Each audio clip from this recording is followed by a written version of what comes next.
तो hello dear students and friends, आज के इस वीडियो में बात करने वाले हैं QCI IP रिक्रूटमेंट 2023 के बारे में। ये QCI IP रिक्रूटमेंट क्या है, आपको सीधे बता दें। यहाँ पे इस रिक्रूटमेंट के लिए जो भी BE BTech किए हुए हैं, जो भी ग्रेजुएशन किए हुए हैं और कुछ मास्टर डिग्री के लिए भी यहाँ पे वैकेंसी को दिए गए हैं। तो चलिए स्टूडेंट्स, आज की वीडियो में जो भी BE BTech वाले कैंडिडेट होंगे और ग्रेजुएशन जो फिजिक्स में किए होंगे, बायो में किए होंगे, केमिकल में किए होंगे, उन सभी के लिए यहाँ पे बहुत ही बढ़िया वैकेंसी को निकाला गया है। तो जो भी कैंडिडेट इस वीडियो को देखेंगे, ध्यानपूर्वक देखिए वीडियोस को और कंप्लीट वॉच कीजिए ताकि आपको कोई भी डाउट ना रहे। इस वीडियो को देखने के बाद शायद आपको कोई भी डाउट इसके रिगार्डिंग नहीं रहेगा। यदि आपको फिर भी कोई डाउट रहता है तो आप कमेंट बॉक्स में लिखकर हमसे पूछ सकते हैं। सबसे पहले बेसिक की तरफ चलेंगे, बेसिक बताएंगे, देन फिर हम नोटिफिकेशन की तरफ जाकर आपको सारे नोटिफिकेशन में बची हुई डिटेल्स को कवर करेंगे। ठीक है, तो चलिए बढ़ते हैं वीडियोस की ओर और जानते हैं इसके बारे में कंप्लीट डिटेल्स। तो सबसे पहले यहाँ पे आपको देख सकते हैं, यहाँ पे इंपॉर्टेंट डेट्स में क्या रखा गया है। सबसे पहले एप्लीकेशन जो होगा वो 14/7/2023 से बिगिन होगा। लास्ट डेट फॉर्म अप्लाई का 14/4/8/2023 होगा। फी पेमेंट का लास्ट डेट 4/8/2023 होगा। प्री एग्जामिनेशन का डेट जो है वो 3/9/2023 रखा गया है। एडमिट कार्ड के एबिलिटी और आपके मेंस एग्जाम के डेट को 1/10/2023 रखा गया है। इसके एडमिट कार्ड कब आएंगे, इंटरव्यू कब होगा, सभी कुछ आपको यहाँ पे बताए जाएंगे। इसके लिए आप क्या कर सकते हैं, टेलीग्राम चैनल से जुड़ सकते हैं। टेलीग्राम चैनल का लिंक आपको डिस्क्रिप्शन बॉक्स में मिल जाएगा। डिस्क्रिप्शन बॉक्स में डिफेंस ट्यूटर जॉब अपडेट के नाम से चैनल है, आप उसे जाकर जुड़ जाइए ताकि आपको सारे अपडेट्स वहाँ पे मिलते रहे। आगे बढ़ते हैं और यहाँ पे बात करते हैं एप्लीकेशन फ़ी के बारे में। एप्लीकेशन फ़ी थोड़ा हाई रखा गया है, लेकिन आपको यहाँ पे पोस्ट बहुत ही अच्छे हैं और खासकर यहाँ पे कुछ ऐसे पोस्ट हैं जो कुछ डिग्री वाले के लिए बहुत ही ज़्यादा नंबर में यहाँ पे दिए गए हैं। जैसे कि आपको सबसे पहले एप्लीकेशन फ़ी को कवर कर लेते हैं, जिसमें कि जनरल OBC EWS के लिए 1000 रुपये फ़ी है। ST SC PH के लिए 500 रुपये फ़ी है। सभी कैटेगरी फीमेल के लिए 500 है। इस फ़ी को आप credit card, debit card, net banking के थ्रू दे सकते हैं। बात करते हैं यहाँ पे एज लिमिट के बारे में। तो जो आपका एज लिमिट है वो 4/8/2023 से काउंट किया जाएगा, जिसमें कि मिनिमम एज आपका 21 होना चाहिए, मैक्सिमम एज आपका 35 ईयर होना चाहिए। यदि आपका एज इन दोनों के बीच में है तब भी आप इस फॉर्म को भर सकते हैं। जो एज रिलैक्सेशन दिए जाते हैं वो आपको यहाँ पे भी दिए जाएंगे, उसके लिए आपको निश्चिंत रहना है। बात करते हैं यहाँ पे पोस्ट के बारे में। सबसे पहले यहाँ से हम पोस्ट को समझ लेते हैं, देन फिर हम आपको नोटिफिकेशन पे ले जाएंगे और वहाँ पे आपको सिलेक्शन प्रोसेस बताएंगे, ठीक है, और आपको सैलरी स्ट्रक्चर बताएंगे, ठीक है। तो सबसे पहले यहाँ पे बात करते हैं यहाँ पे पोस्ट के बारे में। तो सबसे पहला पोस्ट है बायोटेक्नोलॉजी का। बायोटेक्नोलॉजी के पोस्ट है, इसके 50 टोटल पोस्ट यहाँ पे दिए गए हैं, ठीक है। इसमें आपको मास्टर डिग्री चाहिए, किसमें, बायोटेक्नोलॉजी में, माइक्रोबायोलॉजी में और मॉलिक्यूलर बायोलॉजी और बायोफिजिक्स में, ठीक है, और इक्विवेलेंट डिग्री इसके रिगार्डिंग, ठीक है, तब भी चलेगा। बात करते हैं दूसरा पोस्ट बायोकेमिस्ट्री के लिए 20 पोस्ट है, मास्टर डिग्री के लिए है, ठीक है। यही 2 पोस्ट आपके मास्टर डिग्री के लिए है।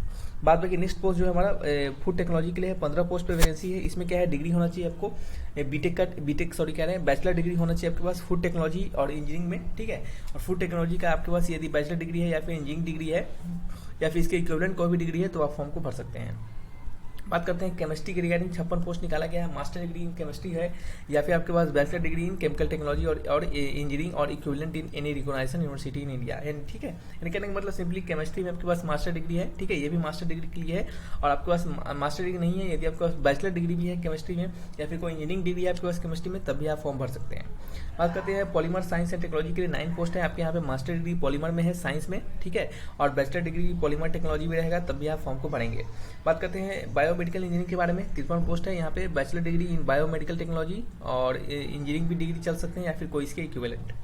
फिर नेक्स्ट है आपका क्या है, आपका इलेक्ट्रॉनिक कम्युनिकेशन में 108 पोस्ट है। बैचलर डिग्री इन इलेक्ट्रॉनिक टेलीकम्युनिकेशन और आपका इलेक्ट्रॉनिक टेलीकम्युनिकेशन टेक्नोलॉजी इंजीनियरिंग, ठीक है, और इसके इक्विवेलेंट कोई भी डिग्री।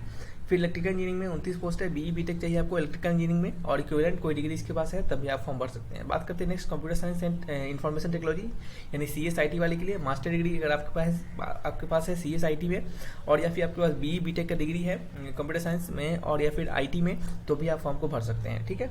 बात करते हैं यहाँ पे नेक्स्ट फिजिक्स का डिग्री मांगा गया है। यदि आपके पास फिजिक्स है, मास्टर डिग्री इन फिजिक्स में है, तो अभी तब आप इस फॉर्म को भर सकते हैं। सिविल इंजीनियरिंग में 9 पोस्ट है। BE BTech in civil engineering है आपके पास, तब आप इस फॉर्म को भर सकते हैं। मैकेनिकल इंजीनियरिंग के 99 पोस्ट है। BE BTech आपके पास मैकेनिकल इंजीनियरिंग और टेक्नोलॉजी में है, तो आप फॉर्म को भर सकते हैं।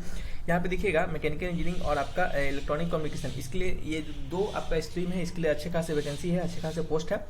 तो आप जो भी स्टूडेंट्स मैकेनिकल इंजीनियरिंग से किए होंगे और इलेक्ट्रॉनिक कम्युनिकेशन से इंजीनियरिंग किए होंगे उनके लिए बेहतरीन यहाँ पे पोस्ट को रखा गया है। बात करते हैं यहाँ पे मेटलर्जिकल इंजीनियरिंग के बारे में। 4 पोस्ट है। BE BTech आपके पास यदि मेटलर्जिकल इंजीनियरिंग में है तो आप फॉर्म को भर सकते हैं। टेक्सटाइल इंजीनियरिंग का 8 पोस्ट है। BE BTech आपके पास टेक्सटाइल में है, तो आप इस फॉर्म को भर सकते हैं, ठीक है। तो ये क्या है आपका टोटल, कह सकते हैं कि आपका सिंपली ये आपका नंबर ऑफ पोस्ट हो गया, उसके रिगार्डिंग आपका एजुकेशन क्वालिफिकेशन हो गया, ठीक है। चलिए अब हम सीधे जाएंगे आपका नोटिफिकेशन की ओर और नोटिफिकेशन पे आपको सिंपली हम आपके जो सिलेक्शन प्रोसेस है उसको कवर करेंगे। तो आप सभी स्टूडेंट्स यहाँ पे देख रहे होंगे ये हमारा ऑफिशियल नोटिफिकेशन यहाँ पे खुल के सामने आ चुका है। अब यहाँ पे हम बात करते हैं यहाँ पे सबसे पहले सिलेक्शन प्रोसेस की तरफ, ठीक है। तो सबसे पहले जाते हैं और सिलेक्शन प्रोसेस को एक बार में समझ लेते हैं, ठीक है। चलिए तो नीचे जाते हैं और सिलेक्शन प्रोसेस को समझते हैं। चलिए तो आप देख सकते हैं यहाँ पे स्कीम ऑफ एग्जामिनेशन में यहाँ पे आपके 3 फेज में एग्जामिनेशन होंगे। पहला फेज प्रीलिमिनरी एग्जामिनेशन होगा, ठीक है। और जो भी प्री एग्जामिनेशन में पास कर जाएंगे उनका क्या होगा, आपका मेंस एग्जामिनेशन होगा। और देन फिर क्या होगा, मेंस एग्जामिनेशन के बाद आपका क्या होगा, इंटरव्यू होगा, ठीक है। चलिए बात करते हैं प्री में आपके कैसे कैसे क्वेश्चन पूछे जाएंगे, ठीक है, उसके बारे में। तो प्री जो होगा स्टूडेंट्स आपका, प्री में आपके कितने होंगे, 150 मार्क्स के होंगे, 2 घंटे का समय दिया जाएगा और 150 क्वेश्चन होंगे, ठीक है। और इसमें आपको क्या क्या पूछे जाएंगे, तो जनरल इंग्लिश होगा, verbal and non verbal reasoning होगा, ठीक है। और फिर आपको क्या होगा यहाँ पे एक आपका क्वांटिटी एप्टीट्यूड होगा, जनरल नॉलेज करंट अफेयर्स से होंगे 30 क्वेश्चन, जनरल साइंस के होंगे। और आईपी जो आपका ये जो इंस्टीट्यूशन है आईपी लेजिस्लेटिव इन इंडिया और WIPO रिलेटेड ट्रेड के 15 मार्क्स आपके क्वेश्चन पूछे जाएंगे, ठीक है। ये एक प्रकार का स्क्रीनिंग होगा जिसमें सिर्फ आपको पास करना है और इसको पास होने के बाद आपको मेंस के एग्जामिनेशन के लिए बुलाया जाएगा, ठीक है। जो भी कैंडिडेट मेंस के एग्जामिनेशन देने जाएंगे उनके लिए 2 पेपर का एग्जामिनेशन होगा। पहला पेपर क्या होगा, ऑब्जेक्टिव टाइप होगा जो कि OMR शीट पे होगा, ये आपको ऑफलाइन मोड में देना पड़ेगा। और दूसरा पेपर जो होगा वो डिस्क्रिप्टिव टाइप का होगा, ठीक है। पेपर 1 जो होंगे जो कि आपका ऑब्जेक्टिव टाइप का रहेगा वो 2 घंटे का पेपर रहेगा। इसमें क्या क्या पूछे जाएंगे, इसमें जनरल नॉलेज करंट अफेयर्स पूछे जाएंगे, जनरल एप्टीट्यूड पूछे जाएंगे, एलिमेंट्री मैथमेटिक्स पूछे जाएंगे, इंग्लिश लैंग्वेज प्रोफिशिएंसी पूछे जाएंगे और नॉलेज रिलेटेड आपके जो इंटेलेक्चुअल प्रॉपर्टी राइट्स है IPRS के उसके 20 क्वेश्चन पूछे जाएंगे, ठीक है। ये पेपर 1 हो जाएगा, ठीक है, मेंस का पेपर 1। मेंस के पेपर 2 में क्या होंगे, मेंस के पेपर 2 में जो भी आपका पर्टिकुलर डिसिप्लिन होगा या फिर जो भी आपका टेक्निकल होगा, जो भी आपका ट्रेड होगा उससे रिलेटेड क्वेश्चन होंगे जो कि आपके 3 घंटे का समय दिया जाएगा और 300 मार्क्स के क्वेश्चन होंगे। और ये आपका डिस्क्रिप्टिव टाइप रहेगा, यानी आपका रिटन रहेगा, यानी लिखने वाला रहेगा, ठीक है। ये OMR यानी ऑब्जेक्टिव टाइप नहीं रहेगा पेपर 2। मेंस का पेपर 1 पेपर 2 आपको दोनों समझ में आ चुका होगा। और आपके जो सिलेक्शन यानी जो मेरिट लिस्ट तैयार किया जाएगा उसमें आपके पेपर 1 और पेपर 2 का 80% वेटेज रहेगा, ठीक है। और जो भी कैंडिडेट का मेंस पेपर निकल जाएगा उनको इंटरव्यू के लिए बुलाया जाएगा और इंटरव्यू में आपके जो भी एग्जामिनेशन लिए जाएंगे वो 100 मार्क्स के एग्जामिनेशन होंगे और इसका 20% आपका वेटेज रहेगा मेरिट लिस्ट में। यानी मेरिट लिस्ट बनाते दौरान आपका जो वेटेज रखा जाएगा वो मेंस के एग्जामिनेशन से 80% रखा जाएगा आपका मेंस से, और इंटरव्यू से रखा जाएगा 20%, यानी टोटल 100% के आधार पर आपका मेरिट लिस्ट तैयार किया जाएगा और उसके अनुसार पे आपका सिलेक्शन होगा। और आपको यह भी समझ में आया होगा कि मेंस के एग्जामिनेशन में जो 2 पेपर होंगे उनमें कैसे कैसे क्वेश्चंस आपके पूछे जाएंगे, ठीक है।